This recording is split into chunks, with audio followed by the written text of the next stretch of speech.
Danas odgovaramo na pitanje članica udruženja Šansa za roditeljstvo. Ono se odnosi na ICSI i PICSI metodu. ICSI jeste metod oplodnje gde se jedan spermatozoid jednom specijalnom malom iglom ubacuje u jajnu ćeliju. Znači, koriste se dve igle. Jedna je takozvana holding igla kojom mi uhvatimo i držimo jajnu ćeliju fiksiranu tokom celog procesa. Odabire se najbolji spermatozoid i pokretima i morfološki, odnosno izgledom, jer taj spermatozoid ima najveću šansu da ima normalan DNK, odnosno da nema DNK fragmentacije i samim tim da ima najveću šansu da oplodi jajnu ćeliju da bi se dobio embrion.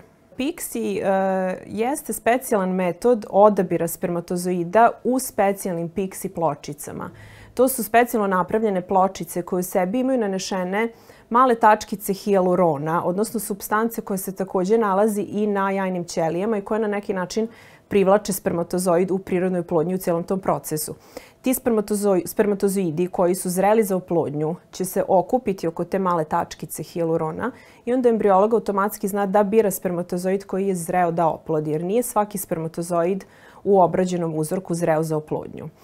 Međutim, i u redovnoj oplodnji koju mi koristimo u tom posebnom medijumu u kojem se drže spermatozoidi pre same oplodnje, također postoji hijaluron i svaki spermatozoid koji je zreo za oplodnju se zaustavi i, što ja kažem, pliva u mestu, odnosno misli da je stigao do jajne ćelije i pokušava da prodre u nju. Tako da i u redovnoj oplodnji koju mi koristimo, odnosno u redovnom ICSI-u, koristimo također isti hijaluron koji nam omogućava odabir spermatozoida isto kao i u PICSI-u, samo naravno u drugačijoj, toj takozvanoj pločici za rad.